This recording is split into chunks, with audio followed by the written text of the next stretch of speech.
In the year 2061, when Japan had collapsed due to economic policies and an aging population, Japan had become a fat piece of meat for capitalist countries. They scrambled and tore each other apart to seize control of Japan. Humanoid weapons called ami were brought into the war. Japan's situation became worse than ever. This is Shiba. He and his group of friends had found the remains of an ami. The group quickly took anything still usable and then left. They discussed how to use the parts for various purposes, but Shiba, who had taken the most, did not reveal anything. After that, Shiba was dropped off in front of his house, just as the group heard about a scuffle between some Japanese people and foreign soldiers. Shiba didn't care and walked into the house, because in this era, being born Japanese was no different from being Jewish. They were looked down on. And even with talent or money, it was still difficult to find a job. Shiba asked himself what the point of living was. Feeling disheartened, Shiba went up the mountain again to look for something. This time, he went alone without inviting the other three, because he didn't know their names or where they lived. He only knew them through a group of robot enthusiasts. For him, having a relationship like that was good enough. Shiba then went to retrieve the parts from the ami he had hidden earlier. He wandered around until evening before going home. At that moment, he heard someone crying for help. Curious and afraid, Shiba pulled out his military shovel and slowly approached the source of the sound. Behind the leaves was a box. It made a sound and introduced itself as Guy, an artificial intelligence with its own consciousness and life. Shiba didn't want to get involved in trouble, so he was about to leave. But Guy guessed his thoughts, scolded him, and even knew that he had hidden the communicator from the ami. Guy begged Shiba to save it because its battery was running low. Then it suddenly told him to run because someone was coming. A military vehicle then approached. They found Shiba and questioned what he was doing at this hour. Shiba calmly replied that he was camping. They didn't believe him, since this was a site where an ami had fallen after a battle, and they had detected equipment theft. Two soldiers asked to check Shiba's ID. He was an orphan living off his inheritance and government support.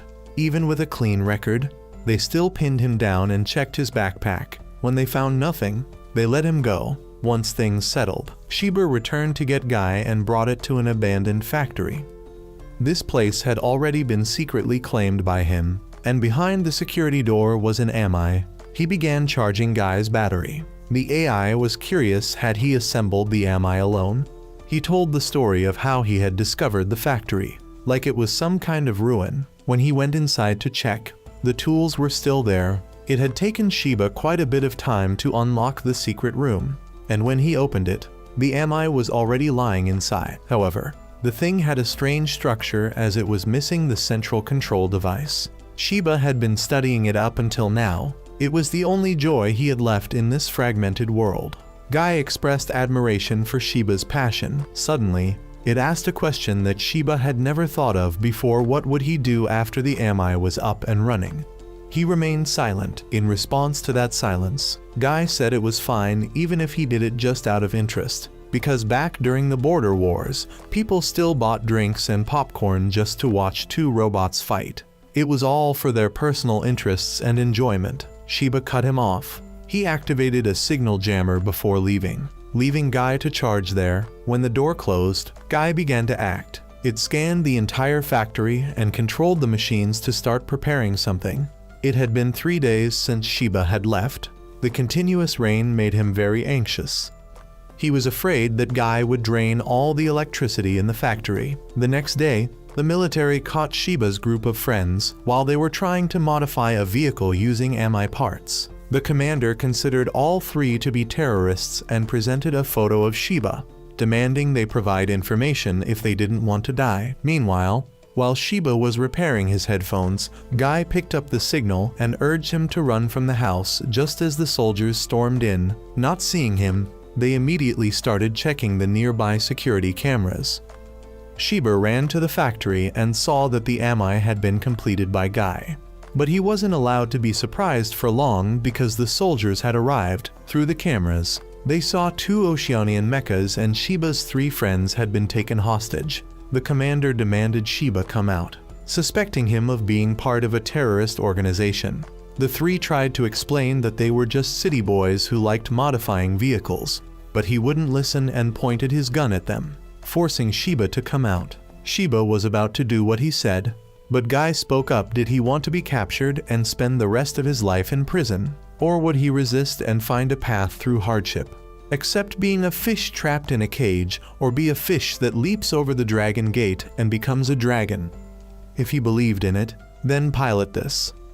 Without hesitation, he chose to pilot the MI with Guy. When the commander didn't see any movement, he began firing. Shiba entered the MI and inserted Guy like a key. After a few seconds of analysis, the MI was identified as Kenbu. The retinal scan process began, and Shiba could now see everything outside. Guy appeared in a cuter form. After a bit of getting used to the cockpit, Shiba transformed the MI into humanoid mode. Following Guy's instructions, Kenbu charged outside. Surprising everyone, Shiba flew in and punched one MI, then grabbed it and threw it into the other one. However, the enemy still fired back, forcing him to retreat and take cover. They continued to unleash bullets, putting him in a tough spot. One enemy unit jumped from behind, forming a pincer attack on Kenbu. At this point, Guy told Shiba to use the finishing move. With blazing eyes, it demanded Shiba shout the name of the move as coolly as possible. As both enemy MIs charged in, Shiba shouted "Iron Cannon Blast"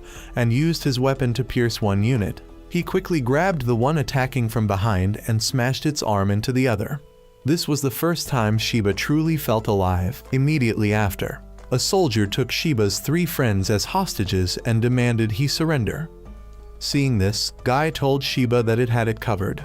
It then changed its tone and said that those 3 were just tools for Shiba, that he had used them to gather the parts to repair Kenbu, and now that it was complete, they were no longer useful. Guy even insulted the commander to his face, saying he had lost track of the real terrorists and instead arrested and punished innocent civilians. How shameful. After saying that, the 2 of them left. Following that bold provocation, the 2 now had to live in hiding like this. That night, Shiba stopped to inspect Kenbu. He checked his phone and saw he was now wanted for terrorism.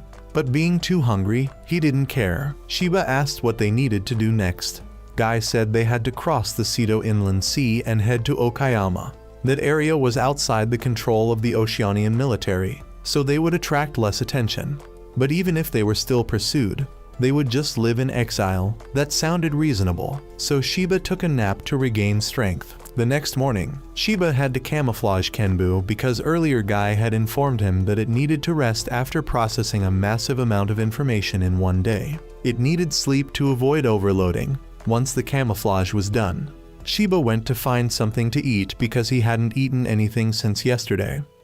He approached a garden full of vegetables and thought to himself that since he was already being hunted like a criminal, committing a little more crime wouldn't matter.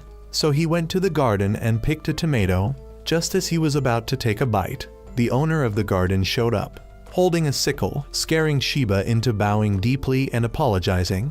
The owner looked at him silently, then said if Shiba helped him, he'd give him food. After that, under the kind farmer's guidance, Shiba harvested many kinds of vegetables. By noon, he got to eat cool tomatoes that had been soaked in a stream. After eating, the farmer asked him to help plant seeds. They worked until the afternoon, but Shiba didn't feel tired. In fact, he felt happy with these new experiences. It made sense, since he had always lived in the city, so experiences like these were very precious. The farmer, having seen it all, invited Shiba to his home. His wife came out to greet him, and the farmer asked her to prepare a meal for their guest.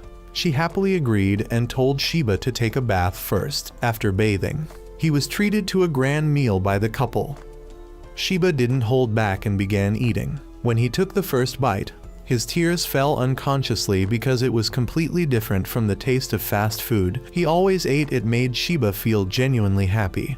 After finishing the meal, Shiba drank tea to rinse his mouth. At that moment, the TV broadcasted a wanted notice for Shiba, and in his speechless confusion, the old man said that he once had a son.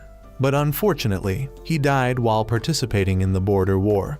The 2 of them had promised each other to go fishing together when he returned, but it seemed that would never happen. That boat had been left unused until now. The old man said that if Shiba needed it, he would give it to him. He knew clearly that Shiba wasn't a terrorist. because no terrorist would bow down and apologize so meekly in the field after getting caught stealing food. On the contrary, Sheba even helped him tend the garden. The old man said that in such chaotic times, one must not lose faith in people, so he would give Sheba that trust. He also assured him that as long as Sheba stayed here, nothing would happen to him. Emotions surged in Sheba upon hearing those words. He kept thanking them. To dispel the awkward feeling, the old woman said she'd go check if Sheba's laundry was done. Sheba offered to help, and just then the doorbell rang. The old man told Sheba to hide, then stepped out to meet the town's police chief, who had come to check if any terrorists were hiding here.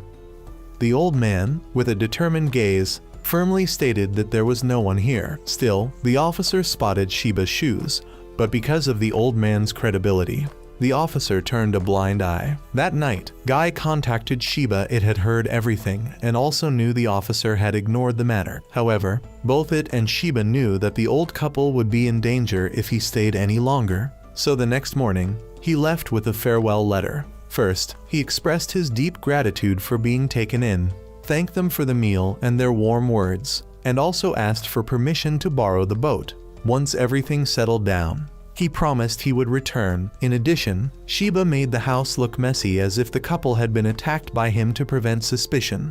Then Sheba connected the boat to Guy, and the two began their journey. Even so, Sheba still felt uneasy as more and more crimes were piled onto him, things he hadn't even done. Guy confidently said it was fine. No matter how many crimes were blamed on him, as long as the truth came out, it would be resolved. Hearing that, Sheba felt relieved and departed. Guy informed him that in just a few minutes, they would reach the other shore. But ahead was the border war zone, a brutal battlefield. Before they could prepare, Guy announced they were surrounded by Asian military forces who had set up an interception formation. Guy scanned the entire battlefield and confirmed there were at least 12 enemy matches. It was too late to flee, so the only option was to charge forward. Guy said that Sheba had already taken down Oceania if he defeated Asia too. He'd be a hero, though it wasn't what Sheba wanted. The chance to fight fired him up. As the Asian forces opened fire, Kenbu leaped into the air, landing on a broken bridge nearby as calculated by Guy. The two pressed forward. Kenbu charged and took down one Ami, and Sheba used it as a shield, pushing both into the water. The thrill surged through Sheba, and he charged forward again, taking out two more Amis. The enemy commander was astonished by Kenbu's agile movements. Guy identified 4 enemies firing from a distance. Kenbu dashed over, kicked 2 away, and grabbed a rifle to shoot at another charging Ami. But the weapon required identity verification and couldn't be used. No problem, Sheba slammed the rifle's handle into the Ami's head. However, more reinforcements arrived, and they were surrounded on 4 sides. Guy calculated an escape route. It detected a high-capacity battery nearby. If ignited, it would explode. Taking advantage of the enemy's gunfire, Sheba had Kenbu throw several battery packs into the rain of bullets, triggering a massive explosion. Using the fire as cover, the two of them made a break for it. However, the Asian forces continued firing, hitting Kenbu's leg and immobilizing it. They quickly surrounded and restrained Sheba, then unleashed a hail of bullets on the cockpit to destroy it and kill him. But Kenbu was too tough for the first barrage to break through. The commanding officer continued to order fire until Sheba was killed. But just as they were about to shoot again, a sniper from afar took down one of the Ami. The Asian army immediately became alert. But the distance across the mountain range had completely locked their targeting. Each bullet fired took down one Ami, and once all had fallen, the pilot from the other side contacted Sheba, providing him with the location he needed to go to and giving him a password. Then, that pilot fired 2 smoke rounds to create a chance for Kenbu to escape. These were special interference smokes, making it impossible for the Asian army to track Sheba's position. After that, Sheba met his rescuer, thanked him, and introduced himself, also introducing Guy. However, Guy showed irritation upon seeing that there was another AI similar to it here. The other pilot's AI also greeted them. The 4 then boarded a transport vehicle and departed. The other AI introduced itself as K, and the pilot was Gashin. Guy began scanning the surroundings to determine where they were going, and K explained that this road was built before the border war. It was a leftover from a highway project, privately funded and constructed in secret, so the enemy wouldn't know about it and they could travel safely.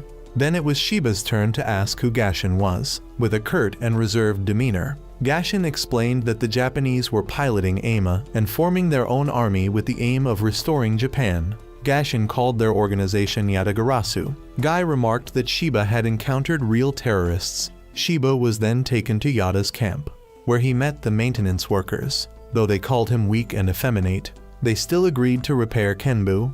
Then another person arrived, introducing herself as Risa. She led him to meet the captain of Yada's second unit, Kumai. After a brief introduction, Kumai asked Sheba a few questions that sounded like an interrogation, asking whether he had comrades or assembled Kenbu himself, and even asking if Guy was programmed by Sheba.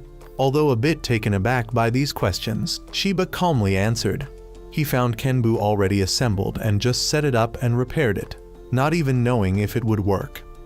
As for Guy, he found it in the forest, and it happened to activate when he inserted it. After some discussion, Kumai declared that Kenbu was Yada's property. It had a pair of sibling units designed based on the concept from an ami named Johan, currently operated by Gashin. Kamui added that the reason Sheba couldn't activate it the first time he saw it was due to a missing part, which was supposed to be delivered to Kenbu, but the pilot and AI transporting it were attacked, resulting in Kenbu remaining dormant until Sheba came along. After all that, Guy angrily asked if Yada was planning to take Kenbu back. However, Kamui said that would be too unfair to Sheba, so the second unit captain offered him a better deal: join them. They weren't terrorists like the news claimed. They were a revolutionary army, not extreme in their actions, thus not terrorists. Moreover, since Sheba could repair and fight with Kenbu, they saw him as a good fit. Sheba hesitated, knowing that joining them would mean he'd have to kill people. Gashin got angry, saying Kenbu wasn't a toy, it was a weapon of war. He then showed Sheba a video of many Japanese civilians being massacred, and pointed out that Sheba held in his hands the power to save them, yet still hesitated like a coward. Seeing Sheba's unconvincing face made Gashin storm out in anger. Kamui asked Sheba to forgive him, explaining that Gashin's father had once had the determination to restore Japan, but he died before fulfilling that goal. Gashin's rough attitude came from his desire to realize his father's will as soon as possible. Returning to Sheba's decision, Kamui said it was fine. Even if he refused, they could help him regain his citizenship, return to a normal life, live under a different name and identity, in exchange for returning Kenbu. After hearing all the terms, Sheba went silent, then said he would think it over. He went outside and sat alone. At that moment, Risa came to talk with him. Sheba asked why she had joined the Revolutionary Army. She told him that she once had a family, but they all died in a traffic accident, and the vehicle responsible was a military transport from the Asian army. Thanks to diplomatic immunity, they were declared innocent and even reversed the blame onto her family for causing damage to the military, demanding compensation. Thinking back on it still fills her with resentment, and she's certain that there are plenty of people in Japan who feel the same way. That's why she joined the movement to revive Japan, and so did everyone here. But Sheba had no such reason to join. His parents died of illness, unrelated to the military. At first, he thought assembling Kenbu was just a hobby, but when fighting alongside Kenbu and Guy, the feeling of metal clashing made his body surge with excitement. However, when he faced death up close, he was overwhelmed with fear and withdrew into himself when recalling that moment. Then, a gentle touch of reassurance came from Risa. She honestly admitted that she had been sent to persuade him to join Yada. But she reflected that if her own little brother were in the same position, she wouldn't be able to encourage him. Either she would have told him to run far away and live a peaceful life. She wanted Sheba to value himself more. How can a person be happy if there's no one by their side? Remembering everything he had been through and the elderly couple, he finally made his decision. That night, Kumai reported that headquarters had informed them the Asian military had increased security after they rescued Kenbu, so they would temporarily halt the plan to cut off enemy supply lines and return to headquarters. As for Sheba, Risa wasn't sure if he would join, while Gashi remained annoyed at his weakness. The next day, Gashi woke him up for training. He showed Shiba the list of drills they had to complete that day and didn't give him a chance to refuse. He just started the session, forcing Shiba to follow along. Meanwhile, Guy was being shown the accessories that would be equipped on Kenbu by Risa. That afternoon, Shiba was exhausted from training, and Gashi told him that this was only the beginning before leaving.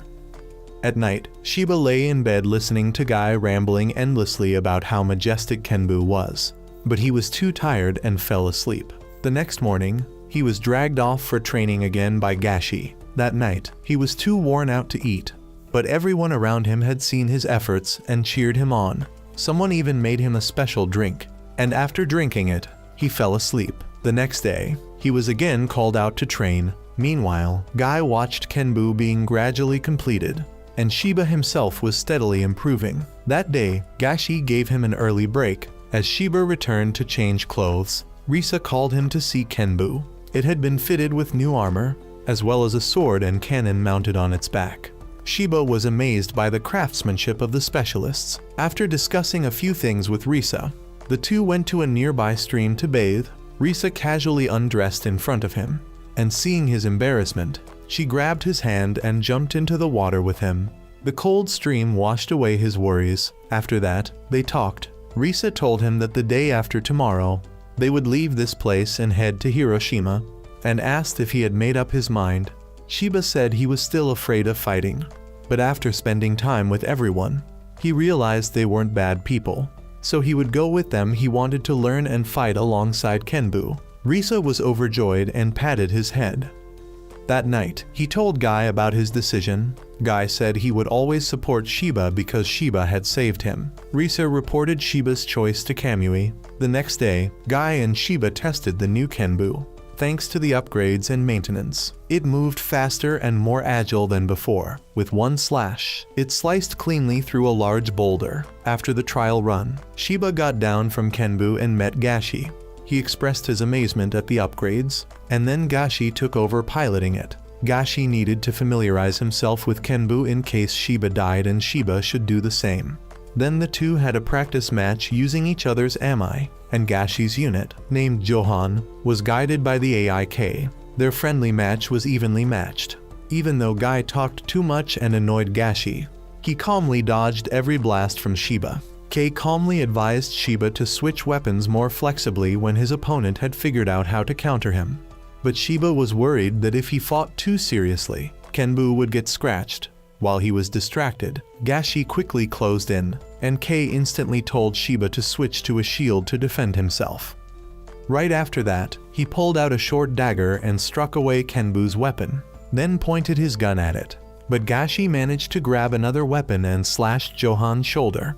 The result of the battle was a draw, and Gashi also acknowledged Shiba as a pilot. At that exact moment, the camp was attacked again. They were being approached by a black AI. It targeted the transport vehicles carrying AIMA parts and began smashing them. Once finished, it turned its attention to the rebel forces. Just as its massive arm was about to strike down, Kenbu blocked it, and the two began fighting. Guy took note of the AIMA's arm, which was emitting heat. There was no data available on this thing, so they had to be extremely cautious. At the right moment, Sister Risa arrived to assist. She had only managed to fire a few shots before the AI instantly teleported in front of her and killed her with a single blow. Her sudden death left Shiba in shock and unable to react. Guy called for him to return immediately to avoid another strike from the black AI. Kamui contacted them, asking both of them to buy time so he could evacuate everyone. Meanwhile, Gashi, upon realizing that this was the AI that had killed his father, launched an attack despite Kei's attempts to stop him. At the same time, his memories surged back on that day. Gashi had asked his father to let him pilot Johan instead of the training mech. His father had agreed since there was no sign of danger. But shortly after he left, an emergency alert came in saying that a black AI had attacked his father's team. When Gashi ran to find him, he saw that the AI had already killed his father. Gashi, filled with rage, swore to avenge his father. Kei told him to calm down because his vitals were unstable and that he wouldn't be able to control Johan properly. The black AI swung its weapon at Gashi, and Kenbu quickly rushed in to save him. However, Gashin was still in an unstable emotional state and told Shiba to get lost. At this moment, Kamui contacted him and urged him to cooperate to defeat the Amai if both of them lost. Everyone here would die.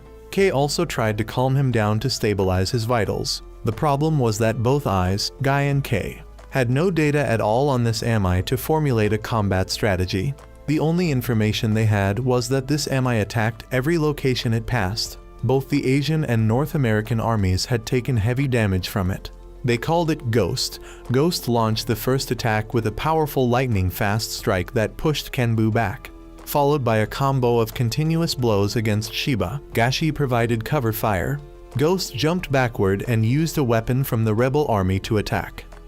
This shocked Shiba, as it was able to use the weapon without identity verification. Kei explained that this was what made Ghost so dangerous. In the battle against Gashi's father, Ghost had lost one of its arms, then took the arm from another Amai and made it its own. Ghost kept moving despite being targeted by Johan's aim. Kenbu rushed in to stop it. Gashi got angry and told Shiba to get out of his firing line. Guy retorted that if that's the case, then he better stop missing his shots. Although they argued, they still coordinated well, attacking while retreating and frustrating Ghost. At that moment, Mizuki from the maintenance team called in to deliver weapons. Gashi locked onto the target and fired a flash round at Ghost, then ran with Shiba to the designated location. Ghost detected them and immediately gave chase. When both retrieved their weapons, Ghost also arrived, all three readied for combat. Ghost launched the first attack, but Kenbu's heated blade blocked it. Johan provided cover fire. Ghost blocked the shots and accelerated toward Johan. Kenbu ran in to help, but was met with Ghost throwing Johan at him. However, Guy had anticipated this and leapt high into the air. Kenbu switched to a firearm and fired downward. As Ghost blocked with its arm, Shiba had already reached it, severing one arm and pinning it down with a stab to the leg.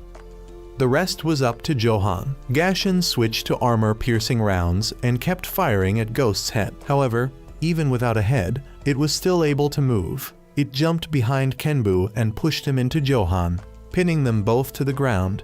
Then Ghost activated its internal reactor to self-destruct with both of them. The temperature kept rising, and Ghost turned from black to red. Neither Shiba nor Gashi could escape, and they both resigned themselves to their fate. Just then, Kamui brought in artillery support to attack Ghost. He ordered them to aim at its joints. Once they were loosened, Kenbu and Johan broke free and ran for cover. Both waited for Ghost to explode, but it just kept heating up with no sign of an actual detonation. That afternoon, Kamui called the two of them. He informed them that since they had suffered heavy losses in both personnel and weapons, he would return to headquarters first to report the situation. The task of cleaning up the battlefield would be entrusted to Gashi and Shiba. They needed to finish before the Asian army arrived. When there was no longer any heat signal, Gashi and Shira went up to search the area. While scanning for heat signatures, Shiba found the necklace that Risa used to wear. He went down to pick it up and burst into tears for her. That night, just as Gashi had predicted, the Asian army arrived, especially that red-haired man. He had the ability to simulate an entire battle just by looking at its traces. He was surprised by Shira's progress in combat and became even more eager to meet him after sensing that he had defeated Ghost. Shira was still devastated over Risa's death, and Gashi could understand because he had been through it before. The red-haired man from the Asian military had gathered information about all three MI units and recreated them. Kenbu was the original unit, Johan was a sniper type, and Ghost still had no data available. The redhead could devise countermeasures for all three. He knew that Ghost had removed its limiters to reach such incredible strength. Perhaps the AI inside had evolved on its own. The redhead then called his comrade, Ray, to prepare an MI unit for him. The next day, while walking with Gashi, Shiba thought things through and decided to leave the rebellion because he was afraid of dying. This time, Gashi didn't object and said he would inform Kamui. Since Shiba was no longer participating, he was no longer allowed to pilot Kenbu. Gashi told him to hide it somewhere and report its location. Before they parted ways, Shira told Gashi to take care. Gashi replied that he would decide his own fate. But Shira shouted that he was terrified of dying and even more terrified of seeing people he knew die. Gashi told him to stop rambling, saying that cowards had no right to talk about death. Later, Shira hid Kenbu near a stream and left with Guy. When they exited the forest, thanks to Guy, who had overwritten the data on Shiba's ID card and wanted notice, he was not recognized by civilians. Guy asked what he planned to do next. Shiba said he planned to visit Risa's house and return her necklace. Though he didn't know if anyone was still there, he just assumed she had relatives. Guy had already looked into the accident involving Risa's family, so he was able to find her address. Shiba thanked him, and they joked together before heading off. Elsewhere, two men dressed like the red-haired soldier were having a discussion. They had been turning Japanese civilians into criminals and then pretending to punish them, using the excuse to gain merit and glory. They saw the Japanese people as no better than savages. Meanwhile, Shiba had arrived at the address Guy had given him, but the house had been completely leveled. He thought Risa might still have relatives and decided to ask around. However, everyone who saw him avoided him like he was a curse. While he was confused, a little girl approached and asked if he was Risa's friend. Then, a man with a dangerous expression came up and asked who he was. Shiba introduced himself and showed Risa's necklace. Seeing it, the man took him away. In the car, he told Shiba that Risa's house had been destroyed by the Asian army. Her family was all gone, and there were rumors she had joined the rebellion. That was an order issued by the new governor general. Others had faced similar fates, even their relatives were targeted. It was no different from oppression. The man then took him to a night diner, where Shiba met a group of young people who, according to the man, were Risa's childhood friends. He had called them here to hear news about her. They laughed and reminisced about their memories with Risa. Not knowing the truth, in the end, Shiba had to tell them. Everyone was shocked. Some couldn't hold back their tears after all. She was a good person who always helped others, just like her nature. They asked Shiba what he would do next, since he didn't know where her relatives were. He planned to place the necklace at her family's grave. When he asked for its location, everyone went silent. The shop owner finally spoke up. She knew where it was, since it was on a mountain and would take a long time to reach. She offered to let him stay the night. Shiba declined, but everyone wanted him to stay. They even decided they would all go together to visit Risa's family grave. They later held a hot pot party and invited Shiba. Although he was still hesitant, the old man persuaded him to stay. After the meal, Mr. Nose and his daughter left. While they were talking and crossing the street at a green light, suddenly, the car of the governor stopped right in front of them. He rolled down the window and blamed the old man, saying that his clothes got dirty because of him. Meanwhile, elsewhere, the redhead had received a new Ami model. He was so excited that he couldn't wait to drive it and hunt down both Kenbu and Ghost. Speaking of Ghost, it was currently hiding in a cave and repairing itself. The next day, people began to stir over the sudden disappearance of Mr. Nose and his daughter. When they went to his house, they found all the belongings had been moved. Everything was strangely suspicious. One member of the group spoke up, saying he had heard that if someone was targeted by the new governor, they would disappear overnight. Those people all shared one trait. They had anti-government beliefs. Rumor had it they were being sent to the mainland, and it was no different from human trafficking. Guy and Shiba heard the entire story, and Guy confirmed that what this babbling guy said was true. Guy explained that he had checked all the surrounding surveillance cameras from the previous night to the present, and since no military vehicles had left the city, it meant Mr. Nose hadn't been sold yet. However, Shiba didn't have enough credibility for others to believe him, so Guy picked a random guy from the group and exposed his darkest secret, making everyone start to believe and agree to go confront the governor to demand the return of Mr. Nose and his daughter. On Gashi's side, he reported Shiba's choice. Kamui sympathized with him and also mentioned that upon returning to headquarters, he would have a new teammate, a pilot equipped with a frame design based on Kenbu. Back to the governor, he was discussing profit splits with his accomplices. They planned to sell Mr. Nose into forced labor and his daughter to some perverts. At that moment, a report came in that Japanese citizens were gathering at the gate. Meanwhile, Shiba chose to stay at the restaurant. News then arrived that the protesters had all been arrested. They were charged with anti-government crimes and taken away. Guy also found that the dispatched vehicles were military trucks sent to clean out the homes of those about to be sold. Guy told Sheba to leave immediately because they were about to arrive. After ending the call, the restaurant owner gave Sheba the location of Risa's family grave and asked him to deliver their regards. As for matters there, they would take care of them themselves. Sheba was then thrown out just before the military arrived. After that, the entire group of Mr. Nose was captured. They were marched down the street, and it was announced that they would all be executed for opposing the government. Sheba watched everything on his phone and felt deep sorrow for them. One person was even shot by the governor without reason. Sheba burst into tears, realizing how cowardly and weak he had been, always running away and leaving behind those who helped him. Guy spoke up. If you hate yourself that much, why not change and become a better version? He would always be there to support him. With that, Sheba regained his resolve. From within the spring, Kenbu's eyes suddenly lit up.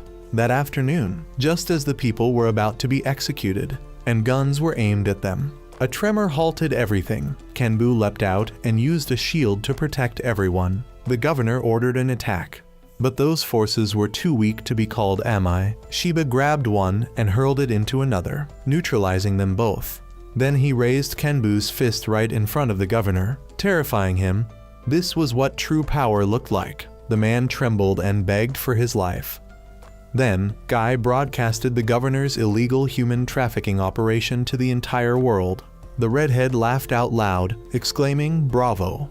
Over and over, Sheba warned the governor that if he ever touched another Japanese person again, he would visit his home every night. With that, he left, and Mr. Nose and his daughter were also freed by the people. Early the next morning, Sheba arrived where Gashi was waiting.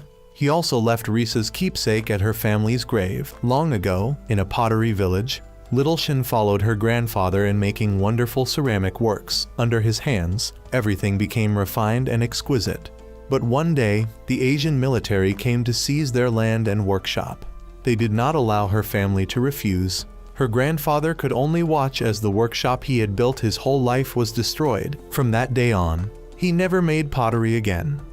Seeing him like that, Little Shin promised him that one day she would restore the family's factory. Back to the present, both Johan and Kenbu were in a damaged state with several critical parts broken. Both Guy and Kei also needed to recharge to operate properly. Gashi contacted Mizuki, who really wanted to help but couldn't do much since she was on the move. Avoiding the Asian forces while heading back to headquarters, she informed them of the locations of the parts needed for both machines so they could repair them themselves before leaving. Sheba asked Gashi what to do next, and he took the boy to illegally siphon electricity to recharge the two eyes. After disguising them so they could rest, Gashi and Sheba entered the city looking for a place to stay at the hotel. Although Sheba was a city boy, it was his first time there, so he was a bit confused and was called a country bumpkin by Gashi. He tried to retort, but Gashi told him not to draw attention. After checking in, they headed to their room. Kei advised both of them to take a bath because they smelled terrible. Sheba was surprised that even an AI could detect odor, but Kei said even without that, just looking around would tell you everyone nearby was covering their noses. So as soon as they got into the room, the two of them scrubbed themselves clean. After bathing, they went to eat together. Gashi received a message from Mizuki that the parts had been delivered, so they would begin repairs tomorrow. Hearing that, Sheba happily started eating. He noticed Gashi didn't eat vegetables and asked about it. Kei explained that Gashi was a very picky eater, so Sheba teased him, only to be glared at. Sheba apologized, saying he didn't know Gashi didn't like that kind of joke. He had never had friends before, so he didn't know how to communicate well. Kei and Guy told him not to worry, saying Gashi was just trying to act tough to hide how fragile he really was. The three of them then started arguing. Meanwhile, the European military, after hearing Sheba's provocative speech and receiving a significant blow to both the economy and reputation of Asia, began military preparations to confront him. The commander hoped that the flower of war would bloom here in blood and gunpowder. The next day, Gashi and Sheba set out to collect the parts. On the bus, Gashi told Sheba to look down at the Japanese city, now under domination, with its people suffering oppression and poverty. He said that one day he would reclaim this place. Then the two arrived at a bar where members of the resistance worked. When Gashi gave the correct password, the owner handed over the package to them. The owner, having heard Shiba's speech, also placed his hopes on him. Not long after they left, while the two were talking about responsibility, an explosion suddenly occurred in the distance at the port. The European army boldly launched an attack on the Asian zone. The Asians retaliated, but not significantly. Gashi and Shiba blended in with the evacuating crowd to observe the situation. Meanwhile, the Oceanic army fired indiscriminately, not caring about civilians. The two boys arrived at the evacuation center. Gashi saw that the situation was dire for the Asian side, and they might stop evacuating civilians and focus on defense instead. Shiba couldn't accept that and wanted to do something. Guy responded to his desire by deciding to hack into civilian devices to guide the evacuation. Kei and Guy then hacked all the city's display screens and began directing people to safe routes. However, it still wouldn't be fast enough because the Oceanic army was advancing too quickly. Shiba wanted to use Kenbu for support, but Gashi said that by the time they went to get it and came back, everyone would already be dead. The Asian commander also abandoned the refugees, believing that if the Oceanic forces killed civilians, public opinion would turn against them. The civilians tried to leave the building, but were stopped by Asian soldiers. Just then, a wrecked Asian ami was thrown into the building. Causing chaos, the Oceanic army steadily advanced toward them. At that moment, another ami appeared, moving at incredible speed. In no time, it was in the middle of the Oceanic forces. It introduced itself as Masaru, claiming to act in the name of justice. After introducing itself, it quickly sliced an ami in half, then leapt into the air and struck down, using the defeated ami's corpse as a shield before finishing off 3 Oceanic amis with a single thrust. Then Masaru turned to the Asian forces and took down 3 enemies in one sweep. To the astonishment of both commanders, Masaru jumped incredibly high and flew straight toward an ami artillery unit, taking it down. After that, he flew all over the city, killing any ami he saw. The maps of both sides lit up entirely in red dots, signaling that their units were being annihilated. With losses reaching 70%, the Oceanic forces were forced to retreat. Shiba and Gashi were left dumbfounded as they witnessed the scene, their mouths agape just as Guy announced that this was their new teammate.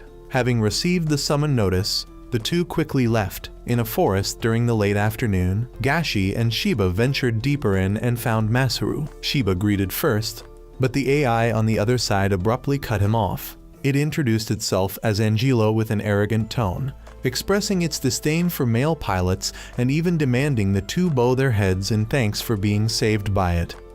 After berating Gashi and Shiba for a while, it finally revealed that the princess and her pilot would be their new teammates, and that pilot was Shin. She descended from the sub-commander unit without a word, then suddenly broke down crying. Afterwards, all 3 were transported to a nearby Yada base. Shin was the first to apologize for greeting them with tears. She introduced herself and chatted with Shiba, while Gashi remained cold and gruff, saying little. According to Shin, that morning's battle was her first real combat experience. Initially, she was just a maintenance worker for Yada, until Angelo suddenly appeared and told her to become a pilot, and she agreed right away. Angelo was very confident in its ability to judge people, though Guy and Kei teased that Angelo was just into girls. The 3 of them then started joking and goofing around, giving Gashi a major headache. Meanwhile, the red-haired man named Hardy and his friend arrived to meet their commander.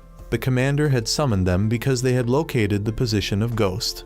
It was now confirmed that Ghost was an unmanned machine with an AI featuring independent thinking. The one behind it remained a mystery. Ghost had already taken down forces from North America, Asia, Eurasia, and Oceania. High-ranking officials were desperate to possess Ghost to gain an advantage in the war. Hardy's superior ordered them to find it and, if possible, destroy Ghost to prevent it from falling into another nation's hands. With the work matter settled, the superior moved on to a personal topic. He turned out to be Hardy's adoptive father. He asked his son to come home during the holidays since his mother missed him very much. Hardy agreed and left. However, while in the car, his friend knew well that Hardy would likely bury himself in work during the holidays. Hardy just had too many things he needed to accomplish. Afterward, Hardy dropped by his favorite bakery. The shop owner even gave him extra. Knowing that the North American alliance was trying to restore Japan, despite the efforts, the reality was that command still belonged to the North American military. Even if Japan regained autonomy, its leadership would still be under North America. Eventually, the entire country might become a colony. Hardy didn't want the people to rely on other nations. They had to rise up and reclaim what belonged to them. After eating the pastries, the two continued on their way. Hardy opened up not that he didn't want to go home, but because he was adopted, and so were the other kids in the household. He couldn't fit in with them. He could hardly find anything that excited him until his father brought him into the military environment. The first time he saw an ami, he knew the military was his path. By the time he finished his story, the two had arrived at their mission area. Back to Shiba's group, they had arrived at a luxury hotel to rest. Only now did Shiba raise the question of why their three amis were so different from the ones in the military. Angelo explained that there was a company called Brenzon, which supported resistance groups from Japan. Officially, its headquarters were in Europe, but it was just a shell company. No one knew if the company had any sinister goals, but so far, everything was fine. As for eyes like them, they were configured by an external agency called ILS, short for Intelligence Learning System. An autonomous learning system. Guy seemed to be a special case. Although he shared the same codebase with Kei and Angelo, he was sent to the oceanic region by someone. In any case, they were still considered siblings. When they returned to the room, Shiba asked Guy if he wondered why he was sent there. But Guy didn't care because he liked the current situation. Back to Hardy's location, he met two people, Roger and Sophie, who would assist him in eliminating Ghost. However, Sophie voiced her opposition to this mission because she believed that piloting AMI manually was less safe than using unmanned AMI units. Hardy explained to his subordinates that if they used unmanned units, they would need an entire platoon. And since the Asian and Oceanian forces were still looming threats, they couldn't do that. Therefore, Hardy had gathered elite individuals to capture Ghost, and being chosen meant she was highly skilled. Now, they just had to follow his orders and Ghost would be no different from a regular AMI. If they didn't obey, then he wasn't sure. The next day, Shiba's group continued their journey to headquarters. Meanwhile, in the sky, Hardy's team was also beginning their operation. Ghost sensed all four of them from the cave and immediately leaped to the surface. Hardy landed right where it appeared. Ghost made the first move, rushing to attack. Hardy ordered the team to split up and strike from multiple directions. This tactic proved effective as Ghost was struggling. It had never fought against a team made entirely of manned machines. They needed to destroy it before Ghost adapted to this new combat style. However, it was too late. Ghost focused solely on Hardy's teammate, forcing Hardy to retreat in difficulty. When Roger tried to help, Ghost intercepted the attack and threw Hardy's friend at him. The military fired missiles from the outside, but Ghost emitted a jamming signal that diverted their trajectory. Roger continued attacking and was caught by Ghost. A third arm sprouted from Ghost's back. The black man was forced to sacrifice one arm to escape. Ghost had now fully adapted to Hardy's tactics and was preparing to crush him. Suddenly, Guy sensed that same killing intent again. Besides Shiba, the other two and the AI couldn't sense anything. Guy thought it was just him and ignored it. Back to Ghost. It used chain-tipped fingers to directly attack the pilots inside the aircraft, and then, while Roger was off guard, one of the fingers killed him from the inside. Unable to grieve for long, Hardy quickly calculated a new attack strategy. He and the other two charged in. Sophie and the other teammate advanced ahead to distract Ghost, but both were bound by threads it had laid underground. Despite this, Hardy kept advancing. When Ghost fired, he dodged by leaning his body and then leapt backward to shoot at its arm joints, but it blocked the shot and tried to counterattack. Suddenly, a bullet dislocated its leg joint. It came from Roger. Though he had died, the AI was still active and completed the mission. Hardy then finished it with a bullet straight through its chest. It collapsed. However, just seconds later, it escaped with a military aircraft. Hardy, furious, swore he would kill it. As for Shiba's group, they arrived at headquarters and met Yudu, the representative of Yada. He was glad the three arrived safely, but said there was already work waiting for them. Someone wanted to meet them. A mediator between the Brenzon company and their organization. He introduced himself as Gobel. Gobel proposed a business partnership based on war. Everyone sat down to talk. Gobel cheerfully expressed his desire for long-term cooperation so long as there was war. His company would have business. He was also generous with funding when needed. Furthermore, Gobel brought many new upgrades for Amai. He then led them to see a pair of armored grenade launchers for Johan and many other items for Kenbu and Masaru. Later, Yudu received a call and took Shiba's group with him. They arrived at a village deep in the forest. Then the whole group entered the house of a man named Yuyuji, a longtime real estate agent who was currently living temporarily in this village. He showed them his family genealogy data. Currently, 9 people lived there, but a week ago, they had lost access to electricity and water. While they were listening, a little girl suddenly ran over and hugged Gashi, calling him Dad. Surprising everyone, Yuyuji asked for their understanding, saying the girl had lost her father at a young age. Back to the main issue. Currently, the villagers are struggling to get through each day after the water and electricity outage. Adu asked why everyone still chose to stay here instead of leaving. The man explained that their town had gone through war, and they had moved to a refugee area. But that place was also shut down, so they were forced to return home. Others shared similar experiences. They wandered until they ended up in this remote village. Though life here was hard, the war wouldn't reach this place. They traded comfort for safety. After hearing that, Adu said his group would help them as much as possible. That evening, everyone set up camp to stay. Shiba expressed his admiration for Adu's kindness. Gashi said Yada was not just a rebel force, they also helped fellow citizens in need.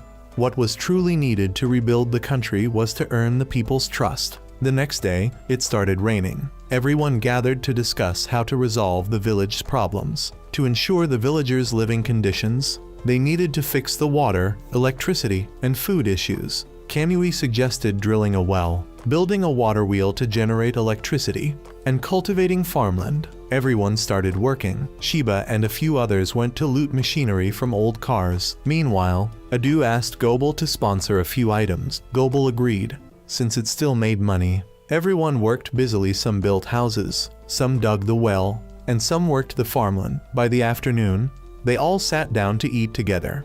Watching the children smile gave Shiba peace of mind. The next day, everyone resumed their work. While stacking wood, Shiba was called by Shin to go somewhere. The two went to a tent up in the mountains, where there was a kiln. She wanted to repair it. If successful, they could make bread, pizza, and even pottery. Shin also shared that her family had a pottery tradition. Hearing that, Shiba offered to help her. The two began restoring the kiln. While working, 2 children came by. Curious, so Shin invited them to join. Day by day, as everyone progressed with their own work, Shiba's group also finished restoring the kiln. They tested it. With Shin's guidance, Shiba and the 2 kids made many items like cups and plates. They only needed to fire and glaze them, and they'd be ready to use. Meanwhile, Gashi's side had received the necessary equipment, and all that was left was for the well to bring up water. The water wheel also started spinning to generate electricity. However, Guy said this alone wouldn't be enough for everyone's needs. Gashi's team also faced a problem. They hit a hard rock layer. Kei scanned the area and estimated the rock was 2 meters thick, which would be difficult to break through. But if they could manage, Angelo said water would come out about 100 liters a day, enough for the villagers. Mizuka proposed a method to handle it. Over the next few days, everyone kept working. The water wheel was upgraded to generate more electricity. But Guy still only rated the power supply as barely enough. Then Kei called the 2 over to the well. Mizuka had designed a device that combined a laser with a piercing rod. First, they would use the laser to melt through the rock, then shoot the rod to break it. Since the idea was Guy's, she forced Shiba to do it, saying if he didn't, she'd be mad. With no other choice, he stepped up. Under guidance from the 3 eyes, Shiba aimed the lasers into position. Now all that was left was to pull the lever. But Guy said he had to shout the skill name first. Humoring her, Shiba yelled, "Ultra Drill Breaker," and pulled the lever. Soon after, water from the underground spring started gushing out. They used the water pressure to accelerate the water wheel's spin, producing a stable supply of electricity. The lights came on. Things were gradually improving. The villagers bowed their heads in gratitude. After the trip, Shiba, Gashi, and Shin were sent on another mission to buy supplies for the Yada members. They had to do it secretly. Looking at the long list, Shiba had no idea when they'd finished. Just then, an acquaintance recognized Gashi. It was Yuyu. The whole group sat down to talk at the park. Shiba didn't expect Gashi to have a brother. This was also the first time he had seen him smile like that. Kei told the two of them more about Yuyu. Yuyu used to work at the Yada headquarters together with Kei's parents, but after both of them died fighting against the Asian army, Gashi's father adopted Yuyu, and Gashi cherished him like a real older brother. When Yuyu suddenly left the organization, it deeply saddened Gashi for a long time. After some heartfelt conversation, it was time for Yuyu to leave.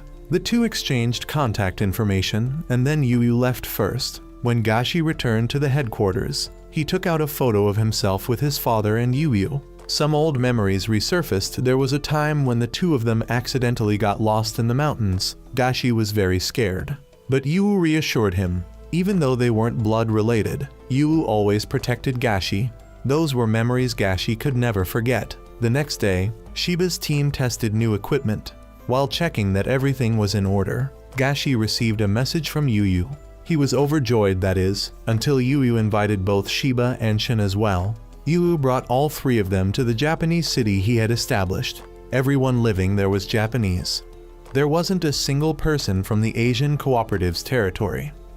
Although not officially recognized, the city had 3,482 residents, equivalent to a small town. All decisions were made by the Japanese themselves. But it didn't stop there. The district leader of this autonomous area was none other than Yuyu. Everyone adored him. The only thing he wanted was to see the carefree smiles of the children. He wanted to protect all of them. That was also why he left Yada, because his path and that of the organization differed. Managing this autonomous zone was extremely difficult, as he had to negotiate with the Asian army every day instead of fighting like Yada. He hoped that the city would expand even more in the future. Then, it was time. So Yuyu left the three of them to freely explore. They hadn't walked far before locals started giving them many gifts because they were Yuyu's acquaintances. Shiba and Shin went up a hill to enjoy the view of the city while Gashi went to meet his brother after the meeting. Yuyu didn't beat around the bush and got straight to the point. He wanted his little brother to leave Yada and join him in this city. He explained that due to the population cap, the number of residents couldn't increase. However, he could request the Asian army to make an exception for Gashi. He didn't want his brother to wield a gun anymore. He wanted him to live a peaceful life here. Gashi couldn't give an immediate answer and asked for time to think. He then returned to headquarters. While he was still thinking it over, Gobel approached him and revealed a harsh truth, because losing Gashi would negatively affect the company's profits. He claimed that Yuyu was a spy for the Asian army. Whether Gashi believed it or not was up to him. But Gobel emphasized that information is a commodity. Truth doesn't need to be adjusted. Besides, with a bit of reasoning, it was obvious. How could the Asian army allow Yuyu to establish such a large autonomous zone unless he was working for them? According to Gobel, in exchange for creating that city, Yuyu served them seizing land, leaking information, identifying rebel elements, bribery, and sometimes even blackmail. The older brother Gashi adored was protecting the Japanese by selling them out. If Gashi continued to stay in touch with Yuyu, it would only be a matter of time before Yada's information leaked completely. Losing one pilot was already a big loss for the company, let alone three. Gobel advised Gashi to think carefully to avoid unnecessary serious consequences. If he still didn't believe it, he could investigate. After hearing that, Gashi left. In a dark room, Gashi told Kei not to mention any of this to anyone. He remembered when he lost his father. He just sat there in silence, deep in thought, and it was Yuyu who came to comfort him.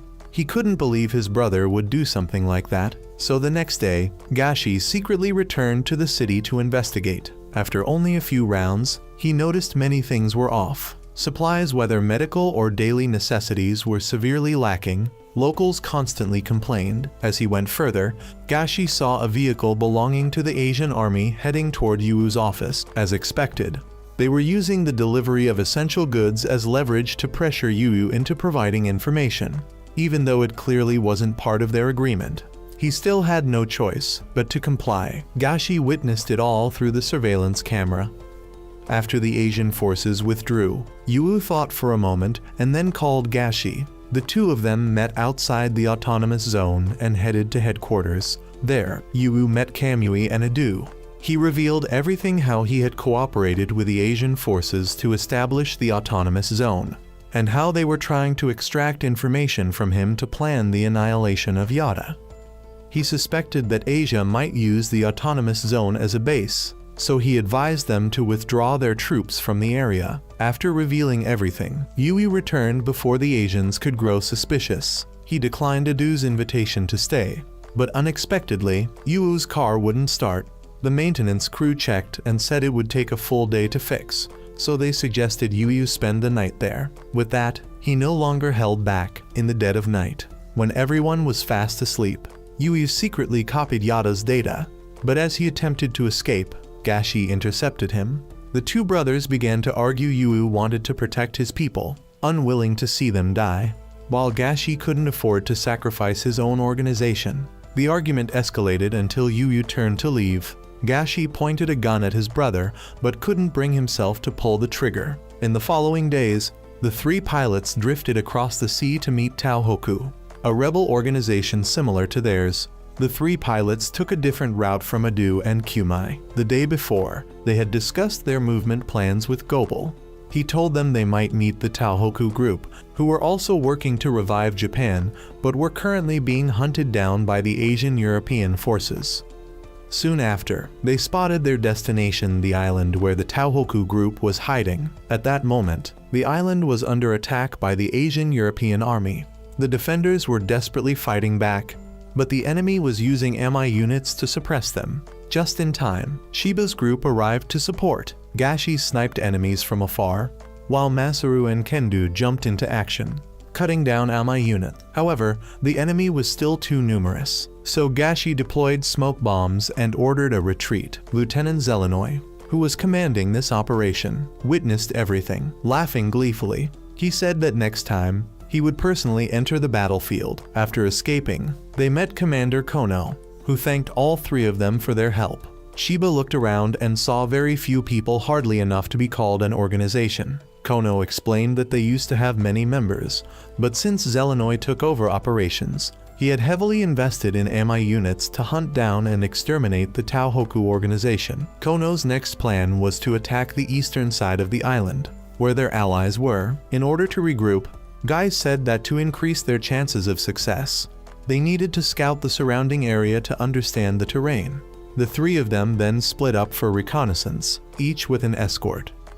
When Shiba reached higher ground, he noticed strange beams of light.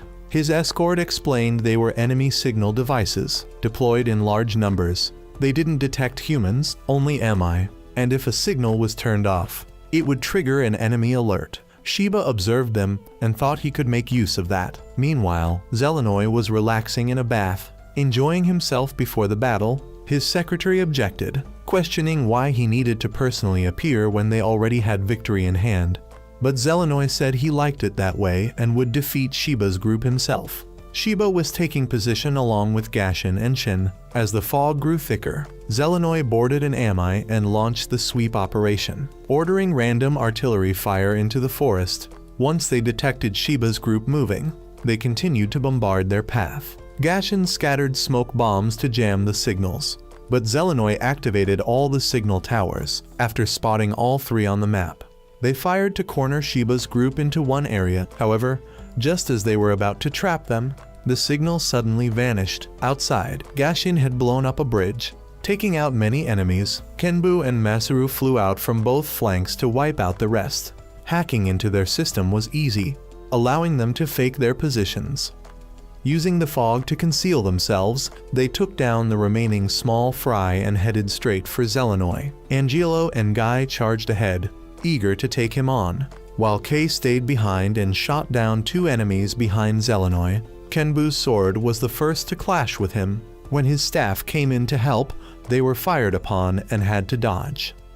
Zelenoy was about to shoot Kenbu when Masaru returned and slashed his gun, damaging it. Despite being caught in a pincer attack from both sides, Zelenoy still managed to fight back. His sword was too hard to break. However, while fighting, his ally suddenly stopped moving. Gashi decided to retreat, saying there was no need to kill him, while Zelenoy, furious, glared at them to a noble like him. This was no different from an insult. At that moment, both the sword and the armor on Amai shattered. Back with Shiba's group, after merging Kono's group with the remaining troops, they bid farewell. The trio boarded the ship to regroup with Kamui's team. After this journey, Gashi had become more positive. Not long after, the Shiba team met the maintenance crew again. But before letting them service Kenbu, Shiba asked to wash it first because it was quite dirty.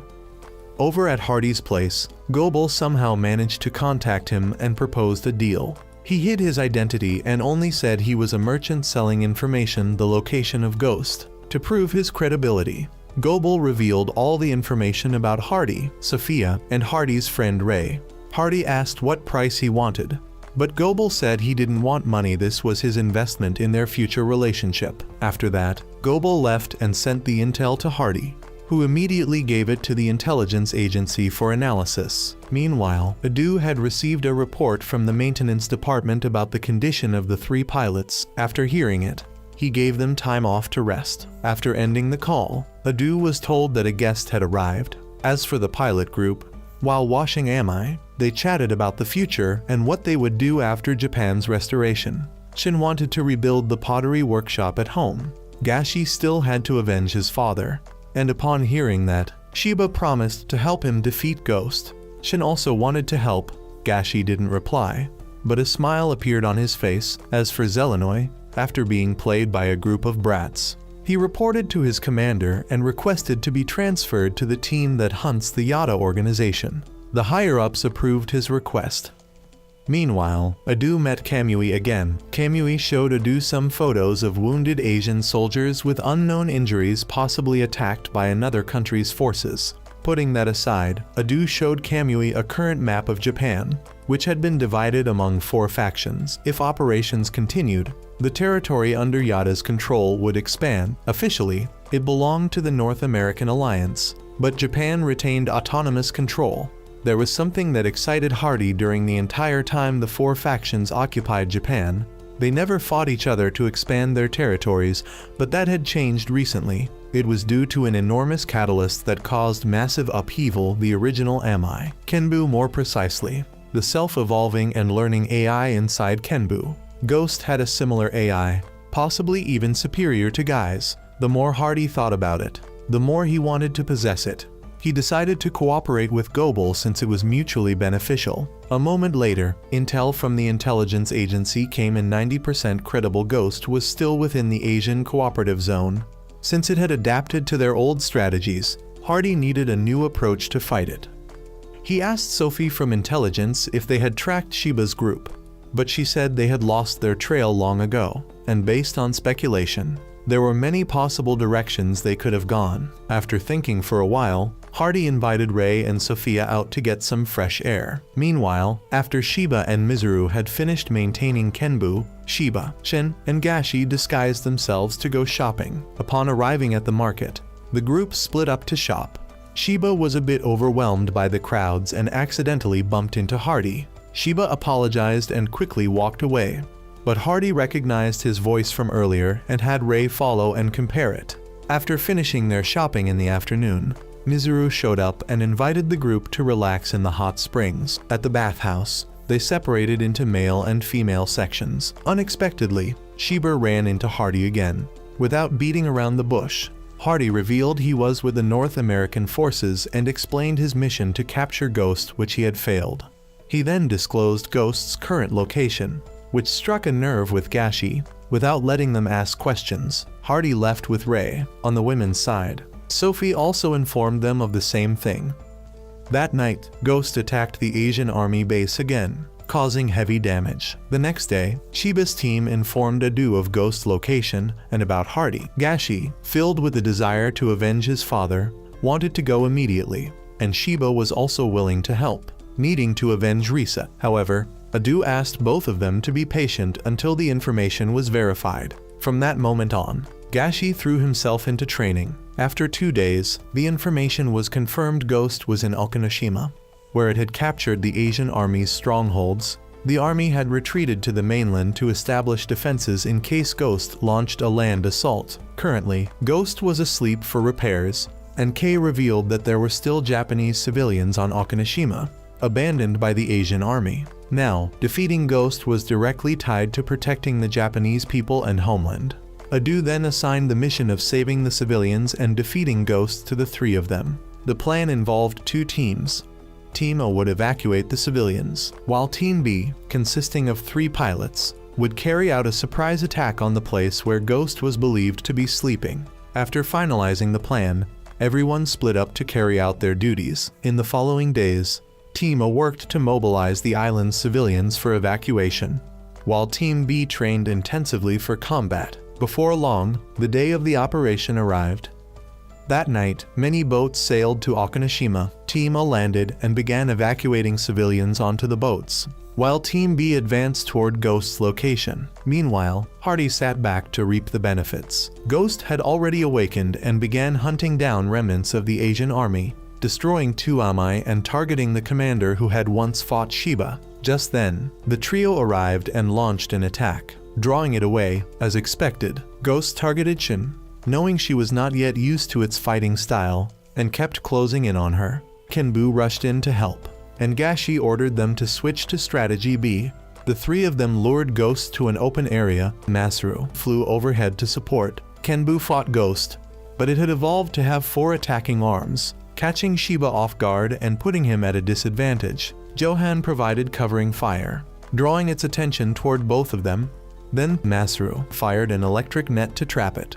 Johan attempted a finishing shot, but Ghost countered with wires from its feet, broke the net, grabbed Johan's head, and tried to crush it. Kenbu knocked its arm away, and Masaru fired another net to restrain it. The 3 of them retreated to reassess. Ghost's power had evolved at an insane pace, its rapid development shocking them. Talking about evolution gave Shiba an idea. Ghost caught up from behind, and Shiba told Gashi to execute strategy A. Kenbu lured it up the mountain. Guy located the ammunition storage and pulled it inside. As Masaru was already waiting at the front, Shin fired 2 layers of netting to pin it down inside the storage, and Guy sealed the door. From afar, Gashi took aim. The bullet hit the ammo cache, triggering a chain explosion that blew up the entire area.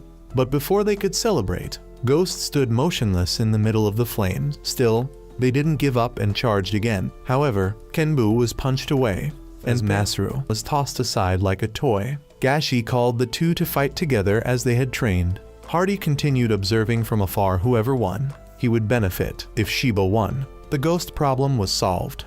If Ghost won, he could collect Guy for research. Meanwhile, Team A successfully evacuated the civilians and even captured remnants of the Asian army. Back to the battle, the trio coordinated well, but even though it took damage, Ghost remained overwhelmingly strong. It flew in and destroyed Johan's rifle to stop his sniping. Guy suspected this was no longer just an autonomous AI, but piloted by someone. Despite their 3-on-1 fight, their winning odds were dropping fast. Just then, Kono called and ordered them to retreat, saying they had already accomplished half the mission. But Shiba refused, knowing Ghost would never let them go. He promised to return alive and asked his uncle not to worry. Hearing that, Kono agreed to send additional supplies. The trio resumed their assault. Ghost punched Kenbu away and slammed Masaru into the ground, then broke Masaru's arm and took Johan's leg. Shin barely managed to pull Gashi away, and the 2 successfully went into hiding. Kenbu was observing Ghost from a distance. They used a thermal camera and discovered that the energy source it used was located in its tail. This explained why it could take on all 3 of them without expending energy while they did. And that was its weakness. If it continued to maintain a high temperature without releasing internal heat, it would eventually overheat. The 3 then regrouped and shared energy with each other. Johan and Masaru transferred all of their energy to Kenbu so Shiba could take down Ghost. After that, Kenbu continued to fight Ghost. While the lieutenant and Johan got into attack positions, Shiba continued luring Ghost into the Asian military's AMI warehouse for an attack. It charged into the warehouse and then controlled the AMIs to fire at Shiba. But Kenbu had already jumped out and detonated the warehouse. Of course, Ghost still stood tall. At this point, there was a notification that the two had reached their position. However, Kenbu was gradually losing ground. At this point, Guy had no choice but to break the limiter. This was the only way to defeat Ghost. Without hesitation, he agreed. Sure enough, after breaking the limiter, Kenbu became faster and in an instant sliced off one of Ghost's arms. The two were now evenly matched. Kenbu lured Ghost into a burning area. Shiba and Guy coordinated to punch Ghost, giving it almost no chance to counter. When he destroyed another one of its arms, that was when the lieutenant jumped down and decapitated Ghost, and Johan destroyed its energy tail from a distance. Ghost collapsed, and Kenbu flew in to deliver the finishing blow, but the sword broke, and Kenbu's entire system overloaded. At the same time, Ghost had also overheated and was emitting heat. In just a few minutes, it would explode from excessive heat. However, Ghost dashed into the ocean to cool down. Preventing the explosion, Kenbu stood in its way, determined to die with it if necessary, unwilling to let something like what happened to Risa occur again. And to avenge Gashi's father, Shiba decided to sacrifice himself. He would die to protect everyone he loved. In those final moments, Shiba and Guy had one last conversation.